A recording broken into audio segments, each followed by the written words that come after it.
My name's Tony from takeactionnow.co.uk, and right now I'm interviewing Dan Shaba of Visalis, and I would just like to ask you, you have been with Visalis for how long? I've been with Visalis now for almost a year and a half. Okay, and the position that you're in Visalis right now is I'm a national director. okay. That's very high up the ranks of from Yeah, just that's it's not as high as a lot of the other guys, but I'm definitely on the way, and it's gonna be exciting once we get there. It's crazy knowing that you're gonna hit a rank, the next rank, you're gonna hit the top of the comp plan. And before we continue, obviously, I just want to say thank you, obviously, for having me on here. It's a pleasure, and I'm really looking forward to it. So thank you, Tony. okay. That's the pleasure's all mine. But I saw the video that you did with the BMW, and it's really like entertaining, like. And there's a lot of character there. I've noticed with the Visalis people, it seems like everybody's like a little bit more kind of interesting than usual with network marketing. They seem like it's like everybody's got like a quite unique character. No, it's so true. You know, we always talk about the Visalis culture that we have. It's not the same. It's not your typical suit and tie, events where everybody's got the nicest shoes in the world. Where if you come in there wearing your Nikes, people are like, oh, "Who's this guy?" Right? This is anybody is welcome here. Anybody can do this. You can be a 16-year-old to a 50-year-old to a 90-year-old. Doesn't matter. We're ready to accept anybody, and we're just a fun group of people that want to help each other. So it's really fun. Okay, and how long have you been actually in network marketing? Was Visalis the first company that you? Yeah, Visalis is the first one. I knew nothing about it. It's been about a year and a half now.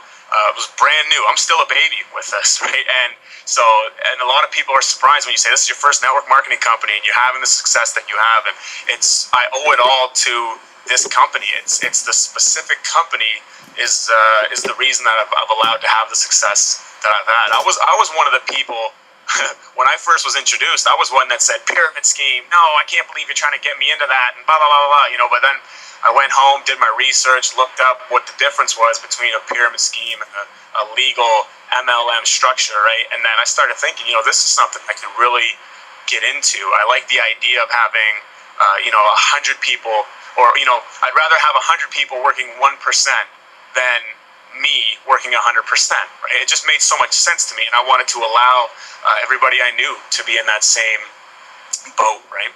Yeah, and because I've heard that principle as well. Like, but did that occur to you as a normal? Like, were you a business owner before getting involved in this, or were you just like a 9-to-5 kind of job? Well, I did a lot of 9-to-5s. I mean, that's the majority of my work. I always knew that I wanted to do something like this. Like, I was in music, so I wouldn't say I was a business owner, although I was more of kind of a self-employed, trying to start music, but couldn't. Yeah. Really, because there was no money in the industry, and I ended up on welfare. And we were pretty good. I mean, we got a few 100,000 hits on YouTube from the music and some parodies and stuff that we done, but just no money. And obviously, there's only a matter of time before your hobby's got to go out the window because it's not paying the bills. And I ended up, I was working for a call center, which was the last job that I had. Working, the typical 9-to-5. I got laid off.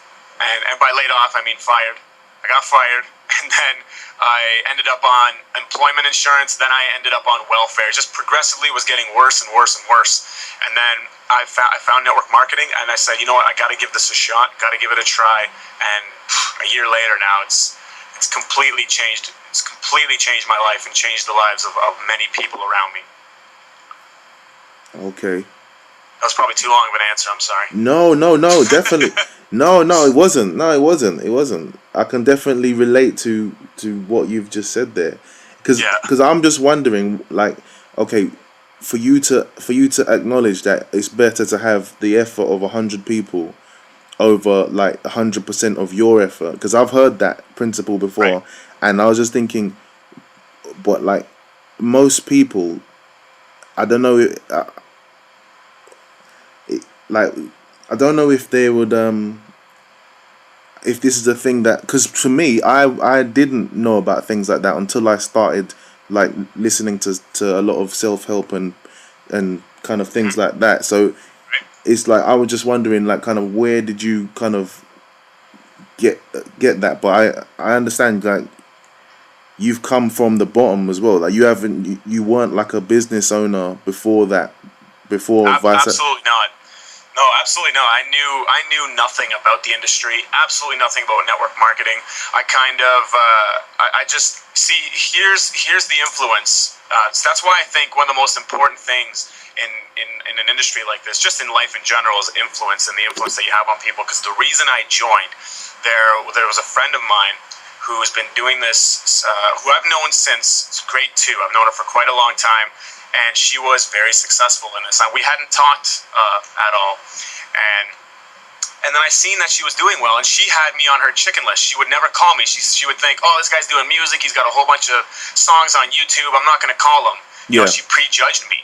Yeah. She actually prejudged me, and when we do that a lot in this industry. I still prejudge people, and then I've learned, well, like I was prejudged, so I don't want to not tell them. So that kind of helps me overcome that factor. But she was doing it, and then I said, hey, what are you doing? And then she told me what she was doing. And I said pyramid scheme. But Yeah. then I obviously started researching a little bit more, and that's when, I said, okay, whatever, I'll try it. And the funniest thing is I didn't open up my package for 20 days because I had my heart set on returning it. Like, I was so certain I was going to return this kit and give up, because I threw a party. She actually came and threw the party for me. Her name is Raylene. She came and did the party for me with her product, so I didn't have to open mine. And I had 8 of my close friends there. 8 very close friends of mine. And I thought for sure one of these people are going to at least be a promoter. I'm going to get a couple customers. I'm going to get this ball rolling. These guys all need this. I know they do. And not one person bought. Not one person bought. They all thought I was crazy, that I was doing something like this, and I'd never be successful, right? They just never saw the vision. Yeah. And most people at that point are going to say, yeah, well, see, I knew this wouldn't work. I knew this wasn't for me. I knew this was a scam, right? And that's where you get that brand of people, talking about network marketing, giving it that bad name. Yeah. Because they failed, because they gave up after that first attempt. And for me, the way I looked at it was, oh, well, got my nose out of the way. Yeah. Got my nose out of the way. I'm bound to find a yes eventually. Yeah, definitely. So what have been your biggest challenges along like your? The biggest challenge, honestly, would be getting it off the ground. Just getting it started, and realizing that with all the failure, there's still success that lies ahead. I really think that's the biggest thing. I was so brand new that I had no downline from another company or anything like that. Everybody's got to start somewhere, and creating a downline wasn't easy. Creating those first few people to join with you wasn't easy, but you just, that's why it's so important to listen to those motivational and inspirational mindset courses, so that you realize that that's what it's going to take. And one of the biggest analogies that I ever got, there was one of my biggest mentors in this company, Kyle Passetti. He's absolute genius, and he has this analogy where it's like taking a big concrete wheel, and you can't move it on you can't move it on your own, and you're sitting there pulling, and it's not moving at all, and your job is to convince 2 or 3 of your friends to come stand there pulling it with you, looking like an idiot. Like, come move this with me, even though it's not moving at all, right? Yeah. And but you get that one person to see your vision, then that person brings somebody, you find another one along the way, and this is over the course of 2-3 weeks, and then you get somebody else. Oh, look, you just got your first 3 people in 30 days. And then it just starts to roll. It starts to roll a little bit, and then eventually the momentum picks up, and until the point where it's spinning so fast that all you have to do is flick it one time from your laptop on the beach. I like that one. So do you have a routine of listening to things in the morning, or like working out, like while you're listening to things? Like, what is your daily routine to keep you in that kind of, to keep, when you were first getting that first bit of Right. momentum, what was your routine to keep you kind of focused and on? I think the most important thing that anybody can do, whether you're in business or not, just to keep a positive mindset, is what you do first thing in the morning, and obviously the last thing you do before bed, because you're processing that stuff while you're sleeping subconsciously. I really truly believe that. So I was at least listening to a half an hour at the beginning, especially at the beginning, because you need to start your day off with something inspiring. Most people are going out and they're looking at the newspaper, they're listening to music, and they're just kind of waking up like this is the way it's supposed to be, and just zombies walking throughout their life, right? And Yeah. the way I saw it was, do you think you would have an advantage over people, or advantage in your life, if you started your day off with Darren Hardy, John Maxwell, all these guys, Les Brown? If you're listening to something that these guys are talking about, getting you prepared for just what's about to happen in your day, because there's going to be some crap, there is, but at least you're ready for it and you know how to handle it. So I think the biggest thing you can do is how you start your day and how you end your day with something positive. Yeah. Yeah, I definitely believe in that as well, definitely. Yeah. Have you noticed any characteristics? I was going to ask you, what are the three are they, can you give me three characteristics that you notice in the other top producers that you've met? Well, to be honest, here's the thing. End of story. Top builders recruit. That's the game. If you can recruit, you are going to be successful in this business. And obviously, we're in a business where customers are extremely important. We love customers. That's where the testimonies come from. But at the end of the day, we still need to recruit. That's where it all is. And since you're in the business of people, all you need to do is, you need to read How to Win Friends and Influence People. That's one of the greatest books ever. I think instead of teaching what we do in kindergarten and in grade 1, grade 2, that book needs to be in the hands instead of Charlotte's Web and all this. Yeah. How to Win Friends, Influence People, because number 1 out of 3 characteristics, influence. Number 2, easily, would be communication. And then number 3, I'm not sure if it's a characteristic, but it's going to be now. Interested in other people's well-being before your own. Basically, I think those are the 3 things that you would need to be successful in this business. What's it? Influence, interest, have an interest in other people's well-being, how people are doing, and what else? What was the other one? Communication. Communication. Okay. Communication. If you can't talk to somebody, if you can't read between the lines of what somebody's saying, what their underlying issue is, then this is going to be a very hard business for you, because a lot of people are going to say, well, I don't have time, or I don't have money, or it's this and this, that.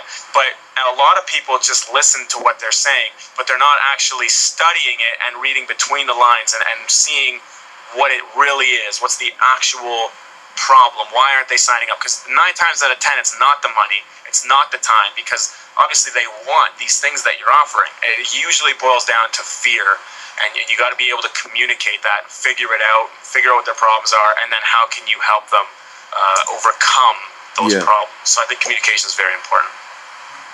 Yeah, that was good. That was a very good one. That's really good. How do you get over shyness, or like if you had somebody who is not such a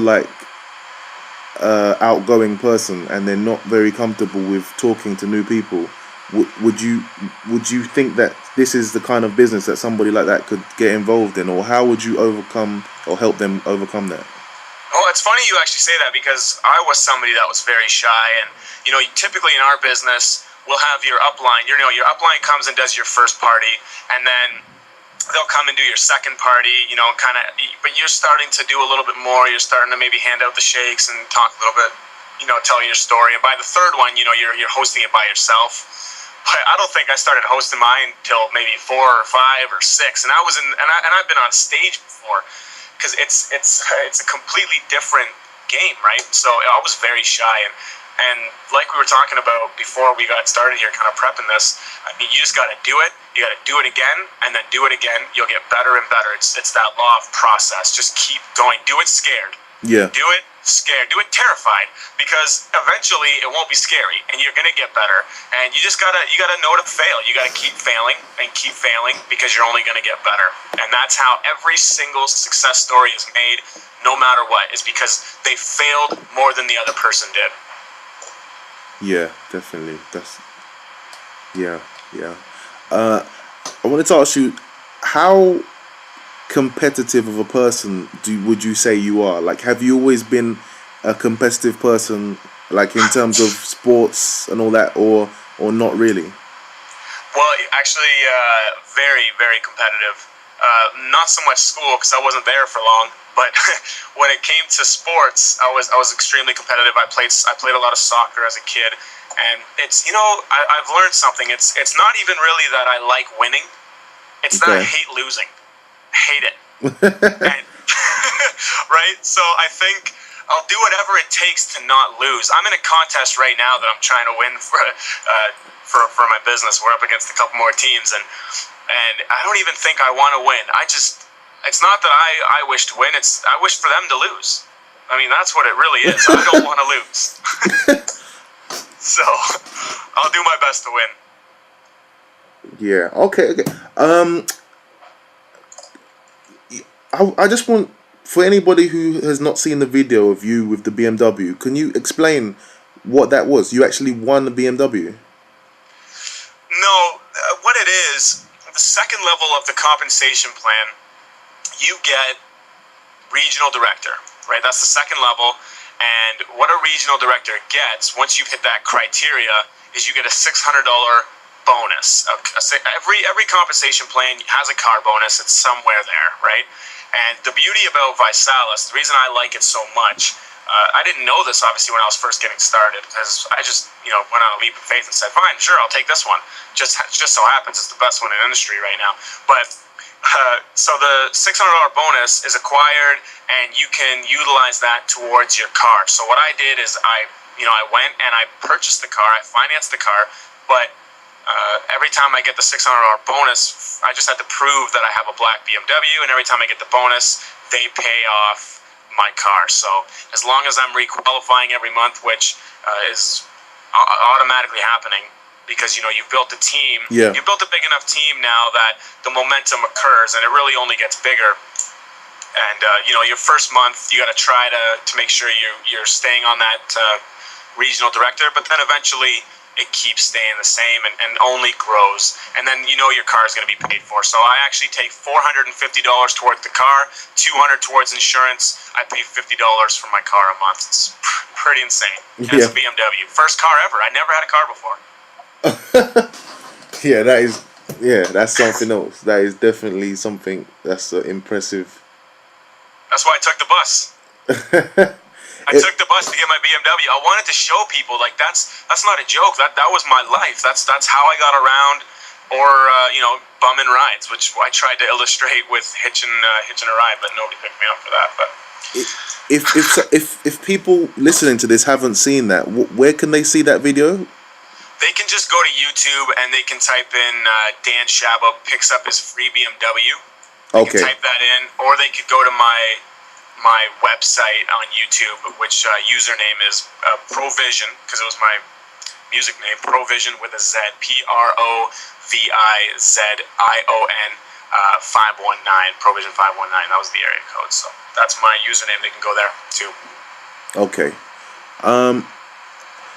I wanted to ask you, how important is setting goals within Visalis or network marketing or business? How do you set goals yourself now?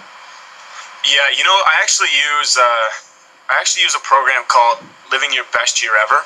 I don't know if you've ever heard of that, but one key thing that you haven't heard of that? No, not that one. I've heard of. I've got another one that I used. But it's not. But no, you tell me about that one then. There's several. I mean, you can use all types, but at the end of the day, it's setting goals and how you set goals. And one thing that I've really learned is people that don't set goals will forever work, for those that do set goals. That is really good. Okay. Right. If you don't set goals, you're working for someone that does. So it's time to do so. Because think of it like this. Let's take it's like a ship leaving the harbor. Take two ships, one that has a map, a crew, a captain, a clear view of where they're going. They spent a few weeks prior to leaving deciding on where they're going to go, how they're going to get there, how much food they need, all this good stuff, right? They're setting goals. Now, take the other ship who just leaves with nothing. They just get on and they go. One guy. All right, I'm going to go here. What ship is going to be successful? Right? Goals are the key. You have to plan your life where you're just going to wind up where the wind takes you. Right? So you got to set your sail. You got to be able to know where you're headed, or you're just going to end up in a ditch, and you might like it, you might not, but probably not. That's really powerful, that one. Right? That's made me think that's really powerful. How important is being punctual / professional? Yeah, just in business in general. To you, in terms of to you. To me, people are gonna do what you do.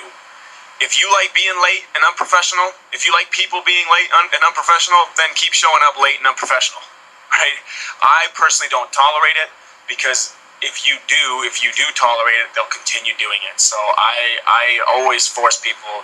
I let them know if they're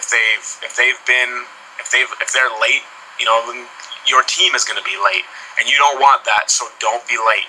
Yeah. And leading by example is so important, and it drives me bonkers when somebody is not on time.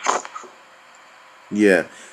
Because I think it's these little things that, like, when I listen to successful people, I hear them say a few certain things, and I keep on hearing a few of these things, and that's one of them that I'll definitely, I hear a lot. It's like the importance of being punctual and. I mean, things are going to happen. There's situations where things are going to happen. You're not going to always be on time. For example, I was not exactly on time for this interview, right? And here I am complaining about people that are late. But yeah, it's very important. And I mean, if you're going to be late, say you're going to be late. Yeah. Just little things like that. And then it drives me crazy when somebody is half an hour late. Send a text even. That would just make all the difference in the world. And you're so right. It's those little things.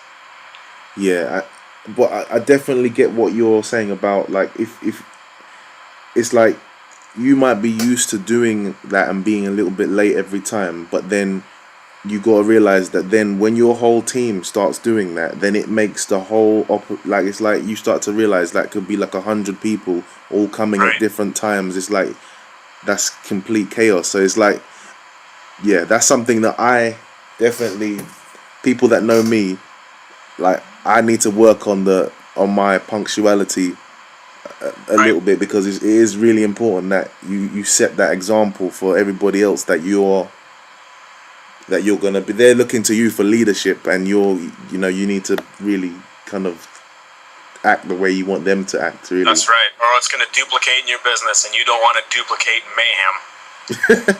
No. Right? What has network marketing or Visalis, like, what has it taught you about life? What would you say it's taught you about? It's taught me how to be committed. I think persistence wins, always, every time.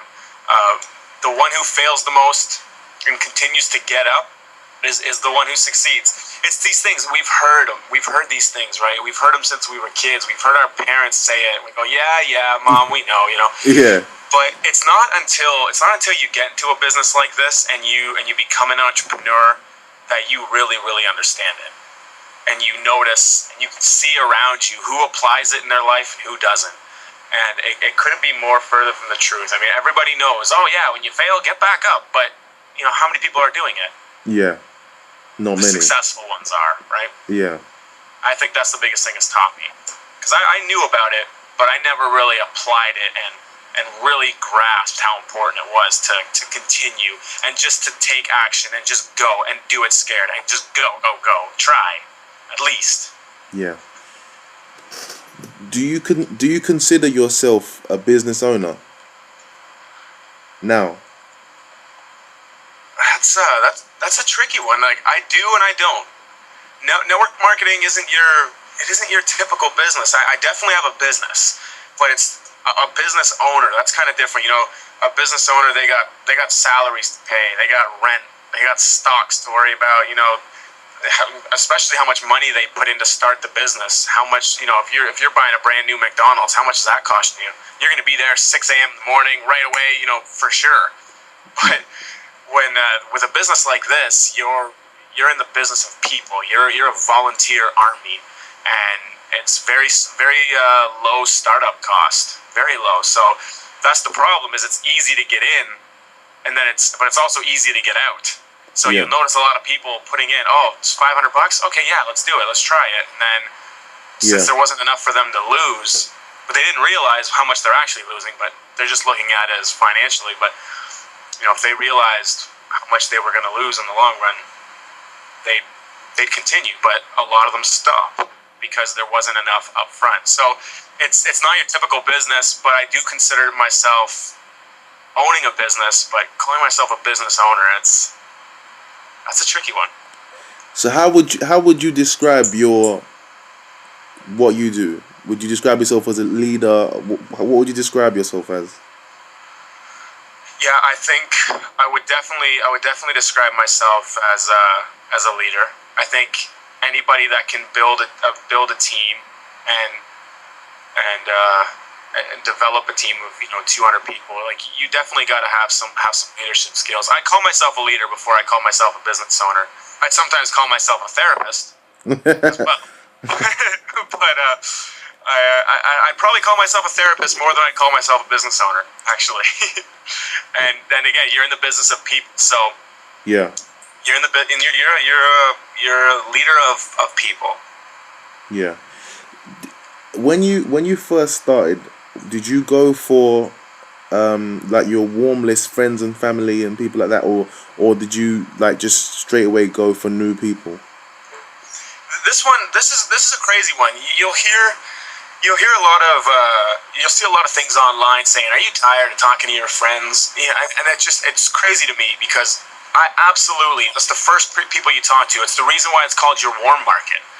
I'd be doing them a disservice if I didn't share the opportunity with them. I mean, these are people I love the most, I admire the most, that I would hate to be at the top without. Yeah. Why on earth would I avoid telling them? I just think that's crazy. It's nuts to me when I hear people say, "I don't want to bug my friends." Bug them? You mean change their life? I don't get it. Yeah. I'm not following you there. So yeah, I definitely, first people I talked to, I got a few of my really, really close buddies in this. Actually, one of my best friends was very skeptical at first, but then I knew that I needed to follow up with him. I needed to continue with him and get him in here because I did not want to be at the top without him. And he saw the vision. He said, "All right, man," and I had influence with him, so he decided to take this on with me. And now he's qualified for his BMW, and he's quit his job now. And it's just to know that I helped him do that is best feeling in the world. It's much better than helping somebody you don't know do that. I can tell you that. Yeah.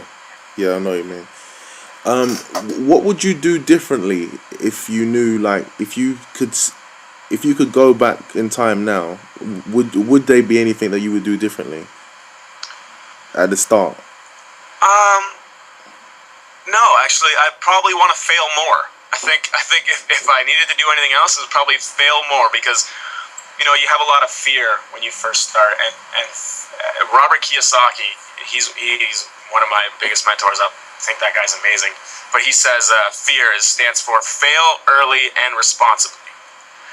And I think that couldn't be further from the truth. So the earlier you fail, the quicker you're going to succeed. So I think what took me a year to accomplish, I probably could have done in 6 months if I just would have failed more. And another thing I would have done differently is I would have came in with a bigger package. If I would have found a way, I only made $500 a month at that point because that's how much you were making on welfare. Yeah. And the cost of the kit that I came in at, obviously American dollars here was $4.99. Yeah. Do the math on that. I'm short after taxes. So I found a way to get that rolling. I ended up actually moving in with a friend of mine and living there for free until I got up and running. I mean, that's the determination I had. But if I knew that I had to do it again, I would have came in with the bigger package and would have been able to hand out more samples and really take it more serious, because I know the value of it now. When before I thought, I'm not going to spend that much. Are they nuts? Yeah, and by coming in at a higher level, you can receive bigger commissions, isn't it? No, it's all the same.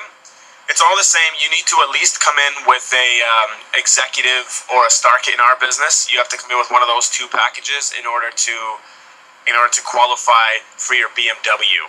Okay. But that's the only difference from that and the basic.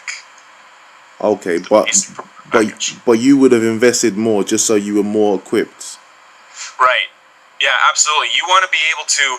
If I got pulled over by the Visalis police, I want to be guilty. Right? I want to be extremely guilty. And that's what happens when you purchase the Star Kit. You're just getting way more value. You're getting way more things that you need for your business to get started, and you will 1,000% make your investment back if you hand all that out. It's almost impossible for you not to. It might take a week or two if you are out 24 hours a day handing it all out, and you'll get some phone calls back. You'll definitely. Obviously, you could be successful with the regular package, which I was, but who knows? I could have maybe got it done quicker. Right? Again, I would have failed more at the start. Yeah, I get you. Okay, I see you have I see you've posted up some pictures where you look like physically fit. It's like you lost a lot of weight since you have been on the Visalis shakes. Yeah, absolutely. I actually lost 50. I'm down 50 pounds now. I lost my first 40 pounds in 90 days. That was one of the reasons why I was looking at the company. I was noticing my good friend obviously posting statuses about it, and that's what I was initially interested in was the weight loss, because I was going through that transition, and then I realized I could make money with it as well. Because I'm on welfare, I thought this is a win-win in all aspects. So your body is a billboard in this business. The better you look, the bigger your check. So I started. Right, so I said I got to go all out with this, and it turns out that in 90 days I ended up losing 40 pounds. I did it with my roommate, and now we were actually Body by Vibe finalists, meaning every 4 months at the time. Now they do it every month, but every 4 months they pick the best transformations of that quarter. And those people go on stage, and we were in stage in front of in Miami with Hulk Hogan. It was crazy. It was an incredible experience. We got $500 worth of product, $500 worth of gear, and we had a photo shoot. We're in the magazines now. It's really insane, just from doing something we should have done for our bodies anyways, and then obviously making an income and helping people do the same at the same time. It was awesome, right? That is awesome. Yeah, we've had a lot of success, and I'm so happy that we found this company and that we continue to do this. And that's a lot of weight to lose. That's a lot of weight to lose. That's like 500 pounds. How many cheeseburgers is that? Yeah. How many quarter pounders is that? Yeah. 2,000. All right. Well, 200. That is definitely some powerful information there. The one that really hit me the hardest is like the weight loss that you've just said there has hit me very hard, and also the fact that you said that if either you are setting goals or you're working for somebody who is setting goals. That one, yeah. Those two hit me over the head hard. So. Thank you very much for the interview, Dan. I appreciate it. Is there anywhere where people can contact you and? Yeah, I mostly use Facebook. I'm a Facebook guy. I just find it to be the best. They can feel free to add me. Facebook.com/DanShaba2, the number 2, DANSHABA, number 2. And the reason there's a 2 there is because my first one is maxed out. Maybe I should get a fan page. I'm thinking of that. Yeah. Never thought I'd be getting a fan page other than music. Yeah, I think you would get a lot of. I think you would do well with a fan page as well. Yeah, and it just shows you. You know, I don't have a website. I don't have a blog. I don't even have these things. And to find the success that I've had just by utilizing Facebook and starting with a few of my friends and family, bringing them over to my house, and then using their list, and then their list, and their list, and their list. Yeah. You know, so everybody thinks that the top builders or people that are really successful in this business are people that were awesome online and knew how to capture 1,000 leads and all this stuff. It's not all about that. It's really not even about that because it's not duplicatable. What we do is very duplicatable. Anybody can press play on a DVD, press blend on a blender, and let people try these shakes that taste like cake. So as you can see, all I have is Facebook. Add me up. That'd be awesome. That is awesome. That is definitely awesome. And what so the shakes taste good as well, yeah. Honestly, I've had a lot of shakes. You know, there's a lot of shakes are similar. A lot of shakes are gonna be the same. The difference is you'll never ever find something that tastes like this. And not only that, you can get this one for free. If you refer 3 people, you're getting it for free. And I mean, what we're doing with this is something that's already affordable. If somebody's getting it for free, they're not only saving money, now they're making money. Yeah. Just from that, without even being a promoter, just the customers are being able to, you know, profit off this. So it's just such an awesome business. This company's really figured it out, and I plan to be here. I plan to be here for a very long time. As long as my sales is around, I'll be around. I'll be around with them. Yeah. Okay, cool. Yeah, the how-to is easy. The how-to is simple. We know how to do something. When it comes to diet or when it comes to making money, when it comes to anything, the how-to is easy. What determines whether or not you're going to do it or not is your reason why. The reason why will always have power over the how-to. What's going to stop you from not eating that cheeseburger, or what's going to start you eating that lettuce? Right? It's, you know how to do it, but what's the reason why? Why do you? I mean, you gotta take a piece of paper right now. I mean, if you're serious about anything, and write those 3 letters at the top, WHY, couple underlines, and then you just start writing. Just start writing, and by the end of the page, if you're crying, you found the reason why. Then you found the reason why, and then the how-to becomes simple. And then you take that piece of paper, you put it on your, you put it on your mirror in your bathroom, or you put it in the door in your bedroom, and you read that every morning before you go anywhere. Every time you come in contact, read it, because it's just going to make your goals and your dreams, whatever you want to, accomplish, way easier because you reminded yourself of the reason why. That is definitely powerful. That is a powerful one, yeah. That was one that really, really, really helped me, accomplish what I needed to do, because it's tough. Temptation's everywhere, and you got to constantly reinstill your reason why. Yeah. That was really good. Thank you for listening, everybody. We're going to wrap up the interview there. For more content and stuff like this with the top producers, log on to takeactionnow.co.uk and check out the YouTube channel, the SoundCloud as well. And thanks everybody for listening. And that's it from me, Tony A for Take Action Now, and thank you very much to Dan Shaba